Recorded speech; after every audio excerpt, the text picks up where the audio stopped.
Hello GTA পোলাপাইন, কেমন আছে সবাই? আশা করি সবাই ভালো আছি। আমি আলহামদুলিল্লাহ তোমাদের দোয়ায় অনেক অনেক ভালো আছি। আমরা গত লেকচারে সুপার ডুপার একটা ম্যাথ করাইছিলাম, তাই আজকেও আরেকটা বর্ণনামূলক প্রশ্ন তোমাদের জন্য নিয়ে আসলাম।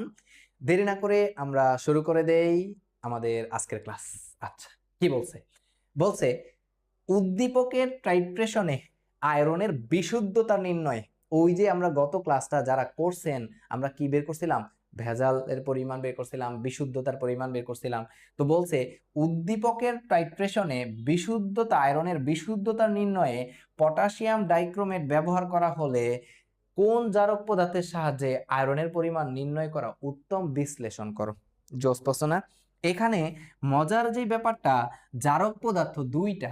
একটা হইছে আমাদের অলরেডি আমরা আগের ম্যাথটা যে করছি সেটা হইছে পটাশিয়াম পার ম্যাঙ্গানেট দ্বারা করছি। আর এবার আমাকে বলছে উদ্দীপকের টাইট্রেশনে আয়রনের বিশুদ্ধতা নির্ণয়ে যদি পটাশিয়াম পার ম্যাঙ্গানেটের ছাড়া আরেকটা দিয়ে আমরা করি, পটাশিয়াম ডাইক্রোমেট দিয়ে যদি করি, K2Cr2O7 দ্বারাও যদি করি, এই দুইটাই যদি ব্যবহার করি, দুই পাত্র, মনে করেন একবার এটার সাথে পটাশিয়াম ডাইক্রোমেট নিয়ে আমরা ক্যালকুলেশন করলাম, তাহলে আয়রনের বিশুদ্ধতা হিসাব করব।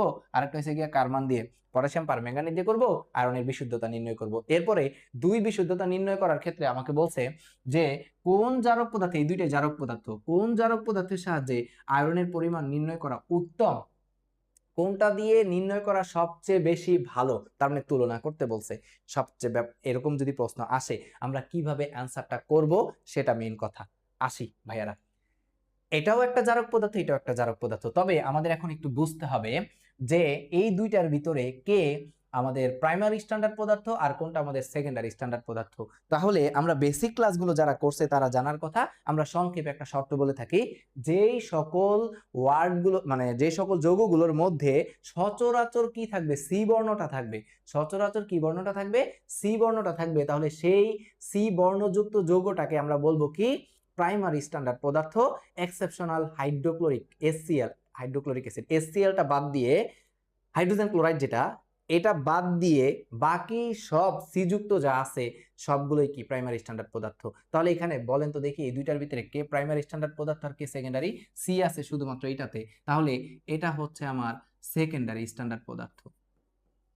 সেকেন্ডারি স্ট্যান্ডার্ড পদার্থ।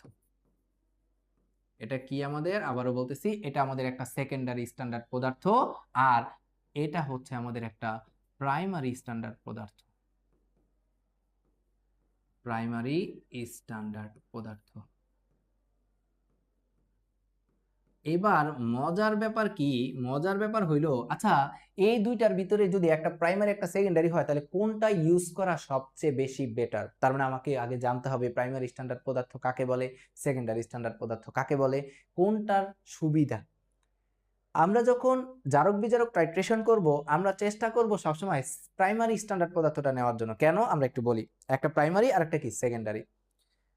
প্রাইমারি স্ট্যান্ডার্ড পদার্থ যেটা, সেটা কিন্তু আসলে যে সকল পদার্থের বা যে সকল যৌগের ঘনমাত্রা আগে থেকে জানা থাকে ওটা প্রমাণ দ্রবণ বলি। বাট যেই পদার্থটার ঘনমাত্রা সময় যাওয়ার সাথে সাথে পরিবর্তন হয় না, অর্থাৎ যেই পদার্থটা বায়ুর কোনো যে পদার্থটার ঘনমাত্রাটা বায়ুর কোনো উপাদানের সাথে কি করে না? বিক্রিয়া করে না। বুঝেন? কিন্তু বায়ুর কোনো উপাদানের, বায়ুর সংস্পর্শে আসলে ওই পদার্থের ঘনমাত্রার কোনো কি হবে না? পরিবর্তন হবে না। এবং দীর্ঘদিন ওই ঘনমাত্রা শুরুতে যা ছিল আমরা দীর্ঘদিন রাইখা দেওয়ার পরও ঘনমাত্রাটা সেম থাকে। এবং যেই পদার্থের সাহায্যে, যেই পদার্থটা দ্বারা ওই আমরা যখন মাপি নিক্তি দিয়ে বা ব্যালেন্স, আমরা যে মাপি ব্যালেন্সে, ওই নিক্তির কোনো কি হবে না বলেন তো? ক্ষয়ক্ষতি করবে না। সেই সকল পদার্থটাকে বলা হয় কি? অবশ্যই প্রাইমারি স্ট্যান্ডার্ড পদার্থ। আর যে সকল পদার্থের ঘনমাত্রা সময়ের সাথে সাথে কি হয়ে যায়? পরিবর্তন হয়ে যায়, বায়ুর উপাদানের সাথে কি করে? বিক্রিয়া করে, দীর্ঘদিন কি করা যায় না, অর্থাৎ দীর্ঘদিন পর ঘনমাত্রার আগেরটা থাকে না, এবং আমাদের ব্যালেন্সের বা নিক্তির কি করে? ক্ষতি করে থাকে রাসায়নিক বিক্রিয়ার মাধ্যমে, আমরা সেই সকল পদার্থগুলোকে বলবো মূলত সেকেন্ডারি স্ট্যান্ডার্ড পদার্থ। তো প্রাইমারি আর সেকেন্ডারি এই দুইটার ভিতরে তাহলে সবচেয়ে গুরুত্বপূর্ণ কোনটা হওয়া উচিত? অবশ্যই হওয়া উচিত হচ্ছে আমাদের প্রাইমারি স্ট্যান্ডার্ড পদার্থ। তার কারণ হচ্ছে এটা বায়ুর উপাদানের সাথে বিক্রিয়া করবে নাই, এবং দীর্ঘদিন পর্যন্ত ঘনমাত্রাটা কি থাকবে? সেম থাকে। সেজন্য এই জায়গায় বিক্রিয়া করা উত্তম হয় আমাদের potassium dichromate, that means primary standard পদার্থ দ্বারা আমরা কি করতে পারি বলেন তো? সরি, হ্যাঁ, পটাশিয়াম ডাইক্রোমেট দ্বারা আমরা কি করতে পারি? প্রাইমারি স্ট্যান্ডার্ড পদার্থ যেহেতু, এটা দ্বারা আমাদের লোহের বিশুদ্ধতার পরিমাণ নির্ণয় করাটা সহজ, নির্ণয় করাটা উত্তম, সহজ না ভালো, মানে অ্যাকুরেট রেজাল্ট আসবে। আর সেকেন্ডারি স্ট্যান্ডার্ড পদার্থ দ্বারা বিক্রিয়াটা কেন আমি একটু বলে দেই, যে সেকেন্ডারি স্ট্যান্ডার্ড পদার্থ যেটা আমরা দেখতে পাইতেছি যে KMnO4, মেইন কথাটা যেটা লিখবেন যে KMnO4 কে যদি জলীয় দ্রবণে মিশাই আমরা, জলীয় দ্রবণ মিশানো মানে কি আমরা কি জানি? অর্থাৎ পানির সাথে মিশানো। অর্থাৎ যদি আমরা পটাশিয়াম পারম্যাঙ্গানেটকে পানির সাথে মিশাই, জলীয় দ্রবণের সাথে মিশানো হয়, যেহেতু এই জায়গায় বিক্রিয়ার ভিতরে পানি টানি আছে, তো মিশাইলে না কি উৎপন্ন হয় একটু খেয়াল করবেন।